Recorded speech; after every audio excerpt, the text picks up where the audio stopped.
High weirs, good morning. Use and hair oil సమర్పిస్తున్న business breakfast షోకి స్వాగతం. Asian మార్కెట్స్లో కొద్దిగా పాజిటివ్ ట్రెండ్ మనకు కనిపిస్తుంది. దీన్ని బట్టి మన మార్కెట్స్ కూడా ఇవాళ గ్యాప్ అప్లో ఓపెన్ అయ్యే సంకేతాలు కనిపిస్తున్నాయి. ఆల్మోస్ట్ ఒక 30-35 పాయింట్స్ ప్లస్ వరకు SGX నిఫ్టీ ట్రేడ్ అవుతోంది. నిన్న హ్యూజ్ అసైకర్ మళ్ళీ మనం మార్కెట్స్లో చూసాము. చాలా కీలకమైన లెవెల్స్ కింద నిఫ్టీ క్లోజ్ అవడము మనం చూసాం. గతంలో బ్రెగ్జిట్ రోజున 7929 లెవెల్స్ వరకు నిఫ్టీ రావడం, బట్ ఈసారి అంతకంటే ఆ స్థాయిని కూడా బ్రేక్ చేసిన పరిస్థితి. అండ్ ట్రంప్ విక్టరీ, ప్రధానమంత్రి డిమానిటైజేషన్ ప్రకటన తర్వాత నిఫ్టీ 8002 పాయింట్ల కనిష్ట స్థాయికి వచ్చింది. ఆ లెవెల్ కూడా బ్రేక్ చేసింది. ఒక్కసారిగా మార్కెట్స్లో ఒక రకమైన ప్యానిక్ వాతావరణం నెలకొందని చెప్పుకోవాలి. స్టిల్ 200 డేస్ మూవింగ్ యావరేజ్ కిందే ఇండస్ట్రీస్ ట్రేడ్ అవుతూ వస్తున్నాయి. చాలా సెల్లింగ్ ప్రెషర్ ప్రస్తుతం మార్కెట్స్లో కనిపిస్తుంది. ఇంటర్నేషనల్ ఎకానమీ చూసుకుంటే కూడా డాలర్ చాలా స్ట్రెంత్ అవుతుంది. ఎన్ లాంటి కరెన్సీస్ అన్ని చూసుకున్నా, యూరో కరెన్సీస్ చూసుకున్నా కూడా డాలర్తో పోల్చినట్టయితే చాలా వీక్ అవుతున్న పరిస్థితి ప్రస్తుతం మనం మార్కెట్స్లో చూస్తున్నాము. ఈ ఏడాదంతా సంపాదించిన ప్రాఫిట్స్ ఆర్ గెయిన్స్ ఒక 8 రోజులనే వైప్ అవుట్ అయిపోయిన పరిస్థితి ప్రస్తుతం మార్కెట్స్లో కనిపిస్తుంది. ఒక్కసారిగా మార్కెట్స్లో ప్యానిక్ బటన్ ప్రెస్ చేసి ఎగ్జిట్ అయిపోతున్న పరిస్థితి. FIs అంతా కూడా మార్కెట్స్ నుంచి ఎంతో కొంత అమౌంట్ని పుల్అవుట్ చేస్తున్నారు. అయితే ఒక పాజిటివ్ పాయింట్ ఏంటంటే స్టిల్ DIs ఆ FIs అమ్మిన దాన్ని కాస్త సపోర్ట్ చేస్తూ వస్తున్న పరిస్థితి. కాబట్టి మార్కెట్ ఈ లెవెల్స్ దగ్గర నిలబడి ఉంది. అండ్ స్టిల్ ఇప్పుడు 7600 పాయింట్ల గురించి, 7500 పాయింట్ల గురించి ప్రస్తుతం మార్కెట్లో డిస్కషన్ నడుస్తుంది. ఆ స్థాయి వరకు నిఫ్టీ వెళ్ళొచ్చు అని చెప్పి, బట్ వీ డోంట్ నో ఆ స్థాయి వరకు వెళ్తుందా లేదని చెప్పి. బట్ ఈ రోజు 8000 పాయింట్ల దిగువన నిఫ్టీ క్లోజ్ అయితే కొద్దిగా షార్ట్ టర్మ్ ఇంకా బేరిష్ ఉండే అవకాశాలు ప్రస్తుతం చాలా స్పష్టంగా మనకు కనిపిస్తున్నాయి. బట్ ఒక గ్యాప్ డౌన్ ఇవాళ ఓపెన్ అయ్యే ఛాన్సెస్ ఉన్నాయి, కానీ బట్ సస్టైన్ అవుతుందో లేదో చూడాలి. ఎందుకంటే లాస్ట్ వీక్ అంతా చూసాం, లాస్ట్ 1.5 అవర్లోనే హ్యూజ్ సెల్లింగ్ ప్రెషర్ ఇంటెన్సిఫై అవుతూ వస్తుంది. నిన్న కూడా అదే పరిస్థితి. ఈ రోజు కూడా చూడాలి. మార్కెట్స్లో మార్నింగ్ నుంచి ఆఫ్టర్నూన్ వరకు పెద్దగా మొమెంటం లేకపోయినప్పటికీ లాస్ట్ 1 అవర్, లాస్ట్ 1.5 అవర్లోనే ఎక్కువగా మార్కెట్లో యాక్టివిటీ చూస్తున్నాము. అండ్ నిన్న ఒక్కరోజు ఆల్మోస్ట్ 2.16 లక్షల కోట్ల రూపాయల ఇన్వెస్టర్ల సంపద ఆవిరైపోయిన పరిస్థితి మార్కెట్స్లో ఉంది. స్మాల్ క్యాప్స్లో ఎక్కువగా బీటింగ్ కనిపిస్తుంది. PSU బ్యాంక్స్లో ఎక్కువగా బీటింగ్ ప్రస్తుతం మనం చూస్తున్నాము. స్మాల్ క్యాప్ ఇండెక్స్ అయితే నిన్న ఆల్మోస్ట్ 3.16% మేర నష్టపోయింది. బట్ స్టిల్ కొన్ని డాక్టర్ లాల్ పాత్ ల్యాబ్స్ లాంటి స్టాక్స్లో మాత్రం బయింగ్ ఇంట్రెస్ట్ స్టిల్ ఎమర్జ్ అవుతూనే ఉంది. RBL బ్యాంక్ లాంటి స్టాక్స్ ఫండమెంటల్గా చాలా స్ట్రెంత్ చూపిస్తున్న కంపెనీస్లో ఆ స్థాయిలో మాత్రం కరెక్షన్ ఎక్కడ మనకు రావట్లేదు. చాలా హై లెవెల్స్ దగ్గర కూడా ఆ స్టాక్స్ సస్టైన్ అవుతూ వస్తున్నాయి. అండ్ ఈరోజు స్పెసిఫిక్గా మనం చూసుకున్నట్టయితే 63 moon technologies, Sobha developers, Muthoot capital services, Dhampur speciality, Arvind, Wipro లాంటి కౌంటర్స్లో కొద్దిగా పాజిటివ్ బయింగ్ యాక్షన్ ఉండే ఛాన్సెస్ ఉన్నాయి.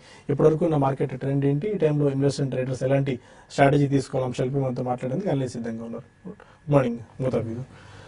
మార్కెట్స్లో నిన్న హ్యూజ్ సెల్లింగ్ ప్రెషర్ మనకు కనిపించింది. కీలకమైన 8000 పాయింట్ల దిగువన ప్రస్తుతం నిఫ్టీ రావడం చూస్తున్నాము. మోస్ట్ ఆఫ్ ది యావరేజెస్ కూడా కట్ అయిపోయిన పరిస్థితి. అండ్ 7927 బ్రెక్సిట్ డేలో అది కూడా క్రాక్ అవ్వడం మనం చూస్తున్నాము. ఈ టైంలో ఎలాంటి ట్రేడింగ్ స్ట్రాటజీస్ తీసుకోవాలంటారు? షార్ట్ టర్మ్ బేరిష్ ట్రెండ్లోకి ఏమైనా మార్కెట్ ఎంటర్ అయిందా? ఐ థింక్ మనకి ఎప్పుడైతే 20-డే మూవింగ్ యావరేజ్ కింద ట్రేడ్ అవుతాం మొదలెట్టిందో ఆల్రెడీ మనకి బేరిష్నెస్ అనేది మార్కెట్లో ఉందండి. గత కొన్ని వారాలుగా చూస్తే కనుక మనకి డే చార్ట్స్ లో 20-డే మూవింగ్ యావరేజ్ పైకి క్లోజ్ కాలేకపోతుంది. ఓన్లీ వరీ ఏంటంటే లాస్ట్ 7 days లో ద పేస్ అంటే 600 పాయింట్స్ క్రాష్ అవడం అనేది కొంచెం it's I think bad sign అని చెప్పొచ్చు.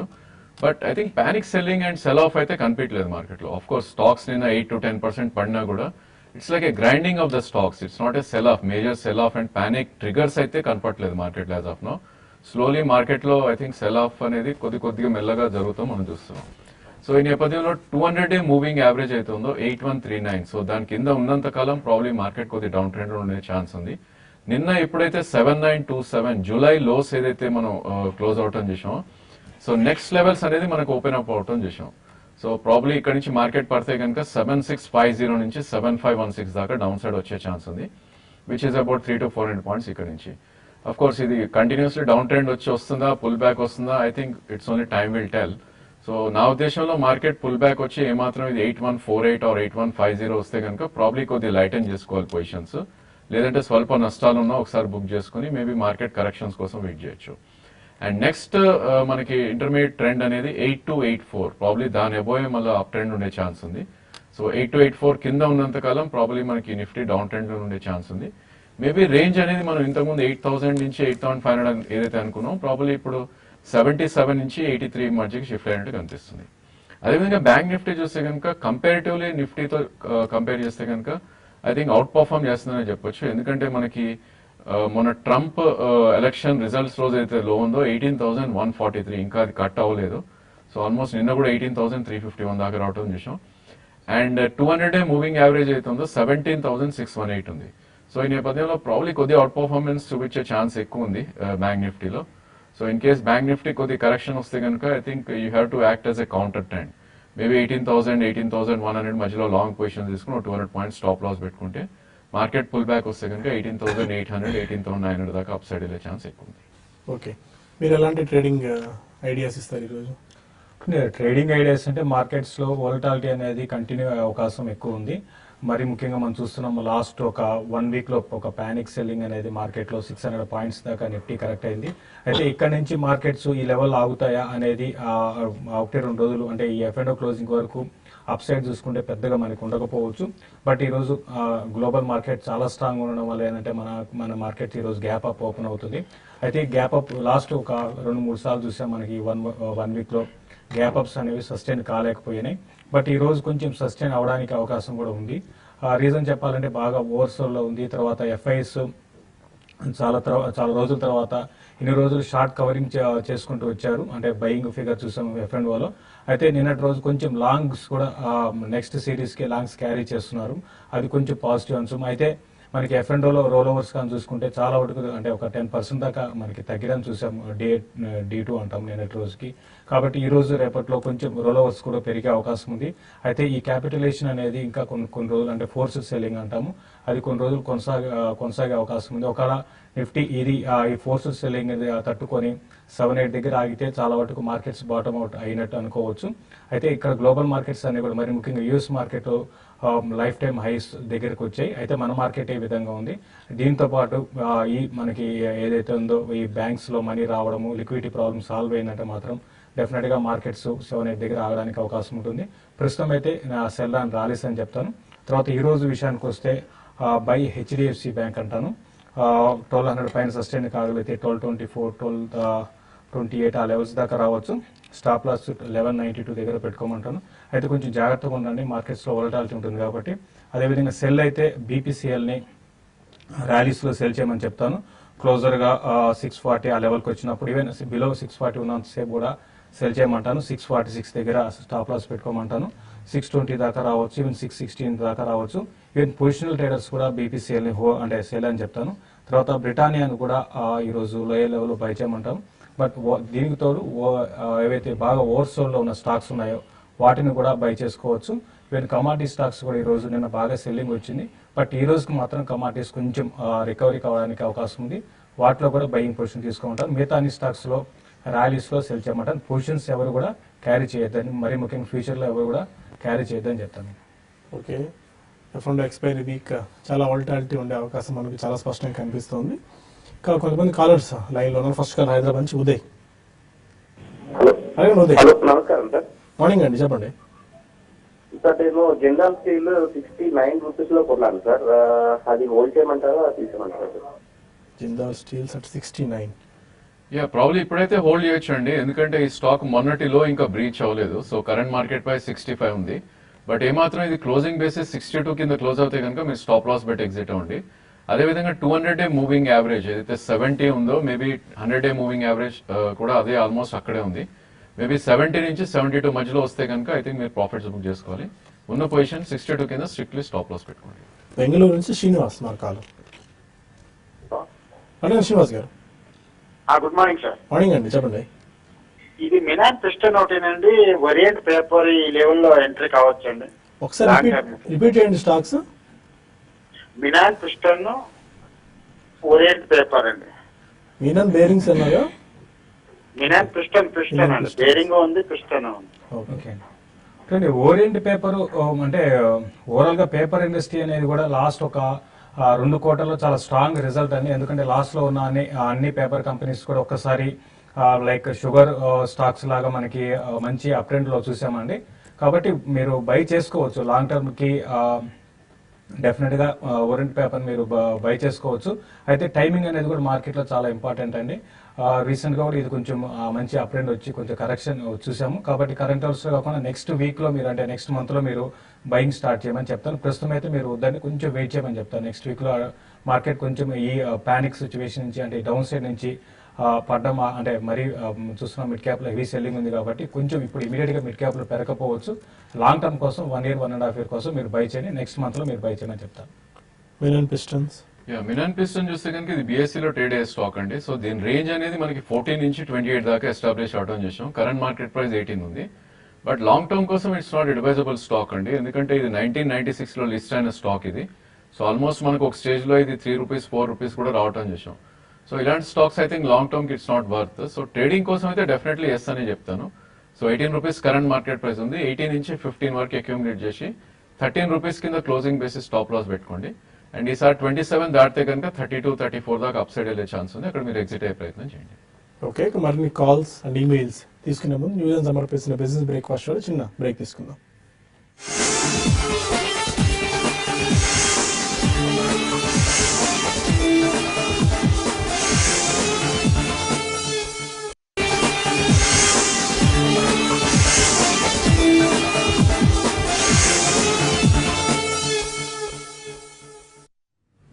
Welcome back to business breakfast. ఇవాళ ఉదయం 5:59 జపాన్లో అర్త్క్వేక్ మనం రావడం చూసాం. 7.4 మ్యాగ్నిట్యూడ్ అండ్ సునామీ వార్నింగ్స్ కూడా ఇష్యూ చేశారు అక్కడ.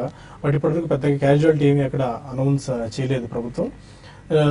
బట్ మార్కెట్స్ కూడా ఈ విషయాన్ని నెగిటివ్గా కూడా తీసుకున్నట్టు అనిపించలేదు. ఎందుకంటే ఆ సీరియస్నెస్ ఏం కనిపించలేదు. ఎందుకంటే రెగ్యులర్గా జపాన్ సిస్మిక్ జోన్లో ఉంది కాబట్టి అర్త్క్వేక్స్ కామన్. బట్ చూడాలి ఎలాంటి సిచ్యుయేషన్స్ అక్కడ టర్న్అవుట్ అవుతాయని. మరో కాలర్ హైదరాబాద్ నుంచి కృష్ణ ఉన్నారు. అడగండి కృష్ణ. హలో హలో, నమస్కారం, చెప్పండి. సార్ రాజేందర్ సార్ నా క్వశ్చన్, శేషర్ గారు నా క్వశ్చన్. రాజేందర్ సార్కి ఈ జేఎస్డబ్ల్యూ స్టీల్, అరబిందో ఈ రెండు చార్ట్ స్ట్రాంగ్ గా ఉన్నాయా? పుల్ బ్యాక్ రైల్ లో కొంచెం టార్గెట్ చెప్పండి సార్. అలానే శేషర్ గారిని ఈ పేపర్ ఇండస్ట్రీ ఇప్పుడు షుగర్ లాగే మళ్ళీ అప్ ట్రెండ్ వచ్చింది అంటున్నారు. అందులో రుచిరా, జేకే పేపర్, ఓరియంట్ ఈ మూడు ఓకేనా? ఇంకోటి ఏమైనా చెప్తారా? ఈ మూడు ఓకేనా? ఫస్ట్ ఇది చెప్పమని sir. JSW steel, Aurobindo chart. Okay అండి, ఫైన్.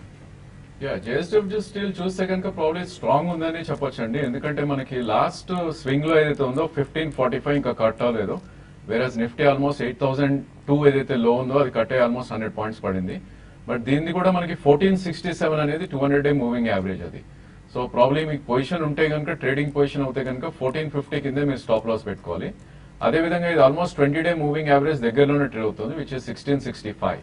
సో మొన్నటి స్వింగ్ హై ఏదైతే ఉందో 1778 నుంచి 1840 మధ్యలో రెసిస్టెన్స్ ఎక్కువ ఉండే అవకాశం ఉంది. అదేవిధంగా అరబిందో ఫార్మా కూడా స్ట్రాంగ్ చార్ట్ అనే చెప్పొచ్చు. ఈ స్టాక్ కూడా ప్రీవియస్ స్వింగ్ లో ఏదైతే ఉందో అది ఇంకా కట్ అవ్వలేదండి, 680 ప్రీవియస్ స్వింగ్ లో. బట్ ఈ stock below 200 day moving average trade అవుతుంది. మేబీ షార్ట్ టర్మ్ కొద్ది వీక్నెస్ ఉండొచ్చు. ఇన్ కేస్ మీకు పొజిషన్ ఉంటే కనుక 680 కింద క్లోజింగ్ బేసిస్ స్టాప్ లాస్ పెట్టుకోవాలి. And market recovery 764 which is 200 day moving average. అక్కడికి వస్తే కనుక ఎగ్జిట్ అయ్యే ప్రయత్నం చేయాలి. ఓకే, పేపర్ ఇండస్ట్రీ ఎలా కనిపిస్తుంది? శేష్ సాయి లాంటిది కొద్దిగా అట్రాక్టివ్ గా ఉన్నట్టుంది ఫండమెంటల్ గా. మీరు ఎలాంటి ఇది సజెస్ట్ చేస్తారు? పేపర్ ఇండస్ట్రీలో ఈవెన్ జేకే ఓరియంట్ పేపర్ కూడా ఓకేనండి. అయితే ఇవన్నీ కూడా ఏంటంటే టర్న్ అరౌండ్ స్టోరీస్. అంటే షుగర్ లాగా వీటిలో ఆల్రెడీ వచ్చిందండి. ఎందుకంటే లాస్ట్ క్వార్టర్ ఈ క్వార్టర్కి చూస్తే మనకి దాదాపు అన్ని పేపర్ కంపెనీ, అంటే లాస్ట్ క్వార్టర్ కాదు, ఒక 6 months బ్యాక్, అంటే లాస్ట్ 2 quarters ముందుగా చూసుకుంటే అన్ని కూడా లాస్ట్ లో ఉండేవి. తర్వాత ఆల్ ఆఫ్ సడన్ గా మళ్ళీ వీటికి మంచి ప్రాఫిట్స్ అనేది రావడం చూసాము. అయితే పెరిగిన విధానం కూడా శేష్ సాయి పేపర్ చూస్తే 200 రూపాయల నుంచి దగ్గరగా 800 రూపాయల దాకా పెరిగింది. ఈవెన్ ఫండమెంటల్స్ పరంగా బాగానే ఉన్నా కూడా ఈ లెవెల్ కాకుండా కొంచెం వెయిట్ చేయండి. ఈ లెవెల్లో కన్నా కొంత కరెక్షన్ అనేది రావచ్చు. ఈవెన్ శేష్ సాయి పేపర్ చూసుకుంటే అరౌండ్ 520 ఆ లెవెల్స్ దాకా రావచ్చు. అదేవిధంగా ఓరియంట్ పేపర్ ఈ మధ్య కాలంలో బాగా పడింది, నేను కూడా 8% దాకా పడింది. అది కూడా కరెంట్ లెవెల్స్ నుంచి 52 ఆ లెవెల్ దాకా రావచ్చు. వచ్చినప్పుడు మీరు పిక్ చేసుకోండి. ఈవెన్ జేకే పేపర్ కూడా బాగానే ఉందండి. ఓరియంట్ పేపర్ బాగుంది, జేకే పేపర్ బాగుంది, శేష్ సాయి పేపర్ బాగుంది. ఈ మూడిట్లో మీకు నచ్చింది మీరు సెలెక్ట్ చేసుకోమంటాను. అయితే ఉన్న వాటిలో శేష సాయి బెస్ట్ అనిపిస్తుందండి, కాబట్టి దాన్ని మీరు పిక్ చేసుకోమని సజెస్ట్ చేస్తాను. తాడేపల్లిగూడెం నుంచి భాస్కర్ మరొకాలు. గుడ్ మార్నింగ్, నమస్తే సార్. మార్నింగ్ అండి, చెప్పండి. సార్ పిటి నామినేషన్ 62.5 బై చేశారండి. క్యాపిటల్ ఫస్ట్ 600 బై చేశారండి. ఓకే, అలాగే ఆర్బిఎన్ బ్యాంక్ 350 బై చేశారండి. రాజేంద్ర సార్ చెప్పండి టెక్నికల్ గా ఎలా ఉంది Pitti lamination, capital first. Okay. Pitti lamination maybe ఒక కరెక్షన్ జోన్ లో ఉందని చెప్పొచ్చండి. ఎందుకంటే ఈ స్టాక్ మనకి లాస్ట్ 1 year గా ఆల్మోస్ట్ 88 నుంచి లో అరౌండ్ 26 దాకా రావటం చూసాం. సో యాజ్ లాంగ్ యాజ్ ఇది 4170 ఏదైతే 200-day మూవింగ్ యావరేజ్ ఉందో దాని అబౌవ్ ఉన్నంత కాలం సో ప్రాబ్లీ స్ట్రెంత్ ఉంటుంది టెక్నికలీ. అండ్ 41 ఒకవేళ కట్ అవుతే కనుక మేబీ మళ్ళీ 36 నుంచి 32 దాకా డౌన్ సైడ్ వచ్చే ఛాన్స్ ఎక్కువ ఉంది. సో ఇది ప్యూర్ ట్రేడింగ్ స్టాక్ అండి. మేబీ మీకు 3 months 6 months వ్యూ ఉంటేనే ఇట్లాంటి స్టాక్స్ లో ట్రేడ్ చేయాలి. But capital first probably stock చూస్తే కనుక మనకు ఆల్రెడీ హై ఆఫ్ 791 నుంచి ఆల్మోస్ట్ మనకి 480 దాకా కరెక్ట్ అవటం చూసాం. దో ఇది 200-day మూవింగ్ యావరేజ్ కింద ట్రేడ్ అవుతున్నప్పటికీ మనకి 430 దగ్గర చాలా స్ట్రాంగ్ సపోర్ట్ ఉంది. సో ఇక్కడ నుంచి ఆల్మోస్ట్ ఒక 50-60 రూపీస్ డౌన్ సైడ్ సపోర్ట్ ఉంది. సో డెఫినెట్లీ మీకు 1 year 1.5 year వ్యూ ఉంటే కనుక మీరు సెకండ్ ప్రైస్ పాయింట్ కి యావరేజ్ చేయొచ్చు అరౌండ్ 450 ఆ మధ్యలో. So I think 1.5 year view ఉంటే మీరు యావరేజ్ చేసి I think you should hold capital first. Maharashtra నుంచి జితేంద్ర మన కాలర్. హలో, అడగండి Jitendra. Good morning sir. Morning అండి. నేను మహారాష్ట్ర నుంచి మాట్లాడుతున్నాను, యుగేందర్ రెడ్డి. చెప్పండి సార్. ఈ ఐడిఎఫ్సి బ్యాంకు నేను అరౌండ్ 4,000 షేర్స్ తీసుకున్నాను. ఓకే. అరౌండ్ 50 రూపీస్ లో తీసుకున్నాను. ఓకే. సో ఇప్పుడు లాంగ్ టర్మ్ కోసం వెయిట్ చేస్తున్నాను. 3-4 years వరకు వెయిట్ చేస్తాను. ఐడిఎఫ్సి ఫైన్ అండి జితేంద్ర. ఎలా చెప్తాను. ఉంటుంది? అంటే మీరు లాంగ్ టర్మ్ అంటున్నారు, డెఫినెట్ గా లాంగ్ టర్మ్ కి బాగానే ఉంటుందండి. ఐడిఎఫ్సి బ్యాంక్ చాలా ఏళ్ల తర్వాత ఈ మధ్య కాలంలో జస్ట్ మనకి ఒక ఫ్యూ వీక్స్ బ్యాక్ ఇవన్నీ కూడా మంచి బుల్ రన్ అనేది స్టార్ట్ అయింది. అయితే బ్యాడ్ లక్ ఏంటంటే at the same time markets లో ఒక ఈ మనకి గవర్నమెంట్ తీసుకున్న నిర్ణయం అనేది ఈ బ్యాన్ చేయడం 500 రూపీస్ 1000 రూపీస్ బ్యాన్ చేయడం అనేది కొంచెం ఒకసారి లిక్విడిటీ మనకి ప్రాబ్లం వచ్చింది. దాని కారణంగా ఇవన్నీ కూడా పడుతున్నాయండి. బట్ ఐడిఎఫ్సి బ్యాంక్ రెండు కూడా లాంగ్ టర్మ్ కి మీరు హోల్డ్ చేయమంటారు. మీరు టైం బీయింగ్ లాస్ ఉన్నా కూడా మళ్ళీ నెక్స్ట్ లెగ్ ఆఫ్ బయింగ్ వచ్చినప్పుడు డెఫినెట్ గా ఇవి కూడా పెరిగే అవకాశం ఉంది. రెండు కూడా మీరు లాంగ్ రన్ కోసం హోల్డ్ చేయండి. ఇంకా డీప్ కరెక్షన్స్ లో నెక్స్ట్ మంత్ అట్లా మార్కెట్స్ ఇంకా ఫర్దర్ గా పడితే మీరు కొంత యావరేజ్ కూడా చేసుకోమని చెప్తానండి. ఓకే, కొన్ని మెయిల్స్ కూడా తీసుకుందాం. రాజేంద్రన్ అడుగుతున్నారు, నిట్కో 50 రూపీస్లో 200 షేర్స్ తీసుకున్నారు. డౌన్ ట్రెండ్ ఏమైనా స్టాక్ లో కనిపిస్తుందా? ఎగ్జిట్ అవ్వాలా? షార్ట్ టర్మ్ గురించి తీసుకున్నారు నిట్కో. షార్ట్ టర్మ్ ప్రాబ్లీ మార్కెట్ మొత్తం డౌన్ ట్రెండ్ లో ఉందండి. ఈ స్టాక్ కూడా ఆల్మోస్ట్ 200-day మూవింగ్ యావరేజ్ కింద లాస్ట్ కపుల్ ఆఫ్ డేస్ గా ట్రేడ్ అవుతుంది చూస్తున్నాం. సో 62 అబౌవ్ ఐ థింక్ మళ్ళీ దీనికి స్ట్రెంత్ ఉంటుంది. 52 అనేది 200-day moving average. So currently 42 ఉంది. So down trend definitely start అయింది. బట్ దీని మీనింగ్ఫుల్ సపోర్ట్ అనేది 37.5 దగ్గర ఉంది. అంటే ఒక 5 రూపీస్ దగ్గర మంచి సపోర్ట్ ఉంది కాబట్టి ఉన్న పొజిషన్ మీరు హోల్డ్ చేయండి. ఇన్ కేస్ మీరు ఎగ్జిట్ అవ్వాలి అనుకుంటే కనుక మార్కెట్ కొద్ది పుల్ బ్యాక్ వచ్చి బిట్వీన్ 49 and 52 వస్తే కనుక ఒకసారి షార్ట్ టర్మ్ ఎగ్జిట్ అయ్యే ప్రయత్నం చేయొచ్చు. ఫణీంద్ర అడుగుతున్నారు, ఎన్బిఎఫ్సి స్టాక్స్ ని కరెంట్ రేట్ లో ఎంటర్ అవ్వచ్చా? For matter like Bajaj Finserv, capital first లాంటివి హైయర్ లెవెల్స్ నుంచి క్యాపిటల్ ఫస్ట్ అయితే ఆల్మోస్ట్ 30% దాకా క్రాక్ అయింది. బజాజ్ ఫిన్సర్వ్ కూడా బాగా పడింది. Home financial companies, general financial companies, ఇలా అక్రాస్ ది బోర్డ్ ఈ ఫైనాన్షియల్ స్పేస్ లో స్టాక్స్ అని పడ్డాయి. ఎలాంటి గైడెన్స్ ఇస్తారు మీరు? డెఫినెట్లీ అండి. మీకు 2 year వ్యూ ఉంటే definitely I think you have to enter and you have to buy. Only thing ఏంటంటే లో ఎంత వస్తుంది అనేది మనం చెప్పడం కష్టం. ఎందుకంటే ఈ స్టాక్స్ పెరగడం కూడా అలానే పెరిగినట్టు అబ్నార్మల్ అప్ మూవ్స్ రావడం చూసాం స్టాక్స్. ఇన్ఫాక్ట్ బజాజ్ ఫైనాన్స్ అయితే ఆల్మోస్ట్ మనకి 200-250 నుంచి 1200 దాకా అప్ సైడ్ వెళ్ళటం చూసాం. సో 5 times పెరిగిన stock 30-40% it's not a great retracement అండి. అలానే క్యాపిటల్ ఫస్ట్ కూడా మనకి 270-280 నుంచి 780 దాకా పెరగటం చూసాం. సో నా ఉద్దేశంలో 2 years వ్యూ ఉంటే మీకు definitely I think I would say yes అండి. మేబీ ఇక్కడ నుంచి కూడా ఒక 10-15% పడవచ్చు కిందకి. 2 or 3 price పాయింట్స్ పెట్టుకుని I think you should buy. Maybe దాని తర్వాత 2 year వ్యూ తోటి మీకు if you're happy with 30-35% return conservatively so you can enter అండి. ప్రదీప్ అడుగుతారు, కనోరియా కెమికల్స్ 400 షేర్స్ తీసుకున్నారు, 30% లాస్ లో ఉన్నారు. ఈ టైంలో హోల్డ్ ఆర్ ఎగ్జిట్? కనోరియా కెమికల్స్ ఇప్పుడే మీరు అంటే నేను అంటే ఒక జస్ట్ 1 week బ్యాక్ రిపీట్ చెప్తున్నాను అంటే మిడ్ క్యాప్ స్టాక్స్ ఇప్పట్లో మళ్ళీ పెరిగే అవకాశం అంటే ఇమీడియట్ గా అయితే అప్ ట్రెండ్ అయితే ఉండకపోవచ్చు. కాబట్టి ప్రాఫిట్ బుక్ చేసుకోమని చెప్పానండి. ప్రస్తుతం అయితే మరి కనోరియా కెమికల్స్ ఇంకొంచెం వీక్నెస్ అనేది రావచ్చు. అయితే అరౌండ్ 60 దగ్గర ఈ స్టాక్ 60-62 దగ్గర ఆగడానికి అవకాశం కనపడుతుందండి. అయితే ఈ కెమికల్ ఇండస్ట్రీ మిగతా వాటిలాగా పెద్దగా డౌన్ సైడ్ అయితే ఉండకపోవచ్చు. ఇది మాత్రం బాగా ఉన్న వాటిలో కనోరియా కెమికల్స్ కొంచెం ఫండమెంటల్స్ అంత గొప్పగా లేవండి. దాని కారణంగా ఈ దీంట్లో సెల్లింగ్ అనేది ఎక్కువగా మిగతా కెమికల్స్ కాగానే ఎక్కువ వచ్చింది. బట్ మీరు ప్రశ్న అయితే హోల్డ్ చేయండి. మీ రేట్ అయితే ఇప్పట్లో రాదు.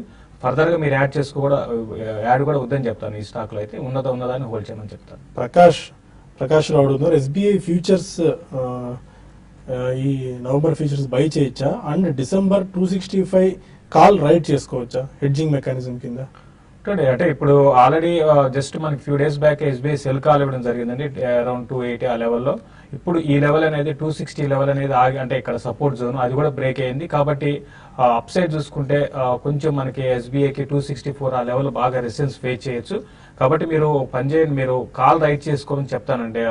అంటే మరీ 265 కాల్ కాకుండా 270 అక్కడ కాల్ రైట్ చేసుకోండి.